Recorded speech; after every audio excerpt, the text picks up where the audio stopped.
Sakamoto Days is a relatively new anime that tells the story of Sakamoto, the legendary assassin. The whole anime revolves around the power of this retired man, and we see how, no matter how many assassins try to kill him, he always manages to escape. In this episode, we're going to see how strong Sakamoto really is, and, as usual, we'll try to answer the question, could humanity capture this legendary assassin?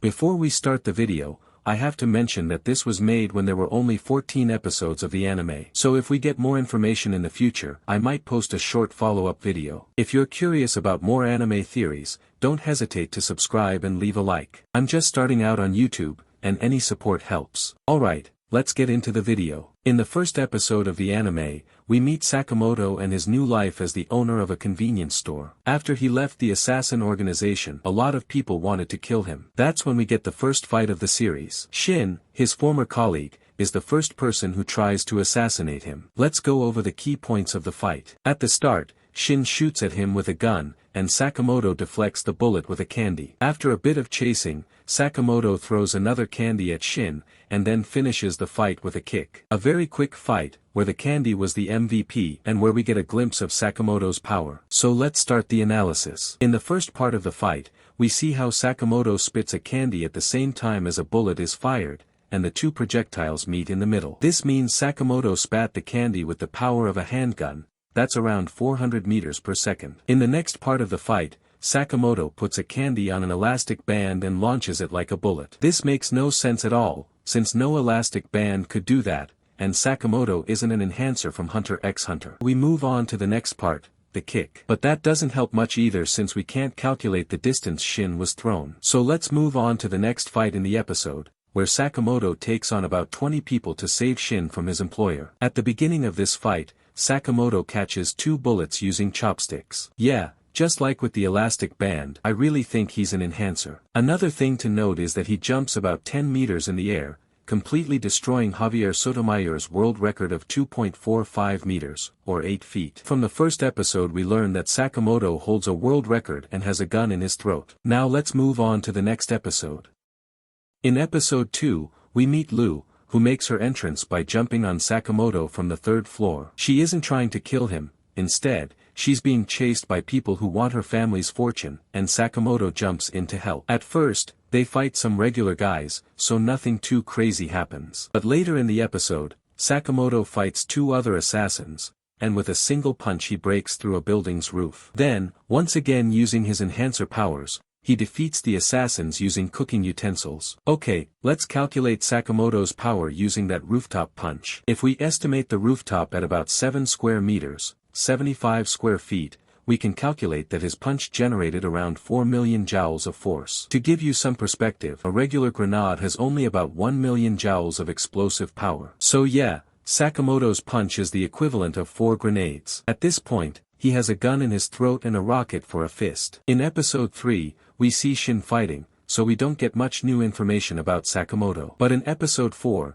we get the first part of the fight between Sakamoto and Hardboiled, where Sakamoto doesn't do very well. Hardboiled throws 10 bombs at Sakamoto, and we even learn the contents of the bombs. Even though it sounds like a bunch of random words, it's a real bomb. The core ingredient is 20 grams of penterythritol tetranitrate, a relatively weak but stable explosive, which makes sense because if it were unstable, it would blow up when he bounces it off walls, and he needs it to bounce so it's harder to dodge. So yeah, Hardboiled actually chose the right kind of explosive, but it's not very strong. Based on my calculations, it would take about 5 of those small bombs to equal the power of 1 regular grenade. That means only 2 grenades worth of damage were enough to injure Sakamoto. Don't get me wrong, it's still impressive to survive that, but considering Sakamoto can generate twice that much force, he should have handled it better. Luckily, this episode only showed half the fight.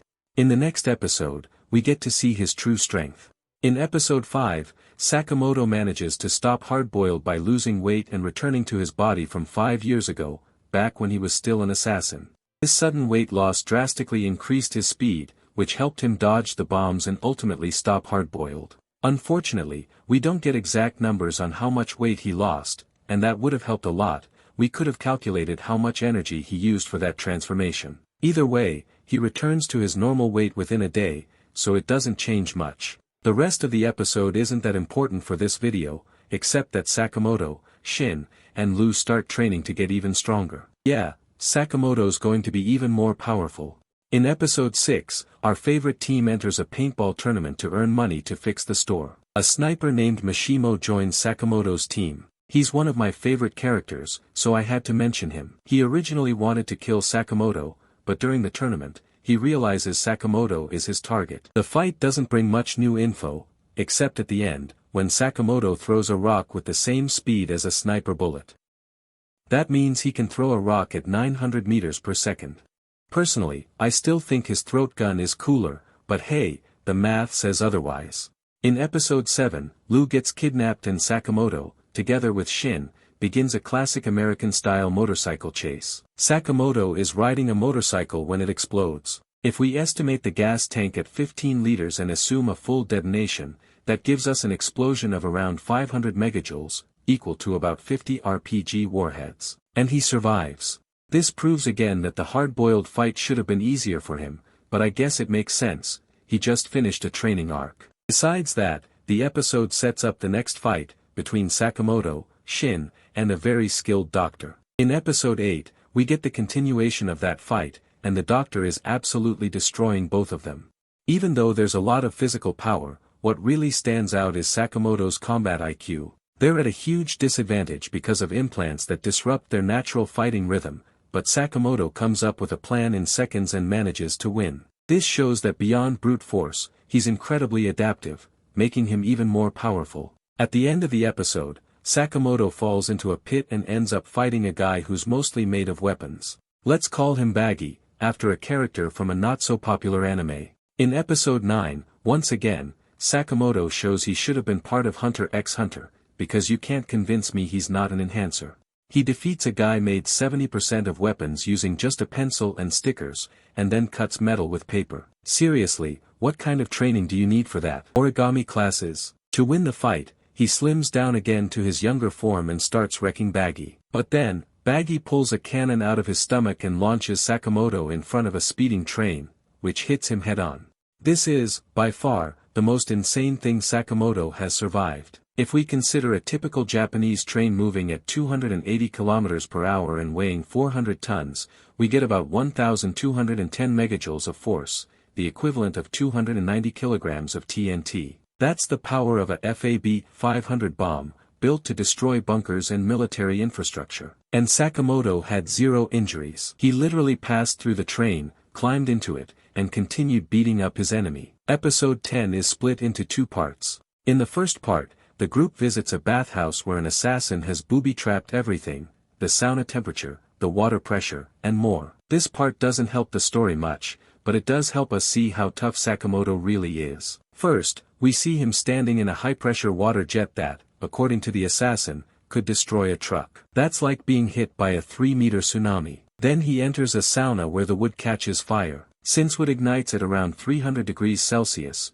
or 570 degrees Fahrenheit, we know Sakamoto withstood at least that. Then, to cool off, he enters cold water that immediately freezes, so yeah, he basically went from lava to ice and said it was relaxing. The second part of episode 10, and episode 11 too, don't give us much new info, except that he blocks a bullet with a fork. Like, come on, man. At this point, just admit you're an enhancer. That continues until episode 14, where, during a fight with a criminal, Sakamoto realizes he can fight in his current, chubby form. He doesn't need to slim down anymore. He learned this from an assassin doctor, who told him he's currently fighting at only 30% of his old strength. Now that we've seen all of Sakamoto's abilities, it's time to ask, could he survive in the real world? I'll use the same method I used in my Phantom Troop video, so check that out if you haven't yet. If Sakamoto were suddenly teleported to our world, and nobody knew how powerful he was, he'd live a completely normal life. He's not the type to seek attention. So yeah, in that case, he'd survive just fine. But if the whole world wanted to kill him, that's another story. As I've said in other videos,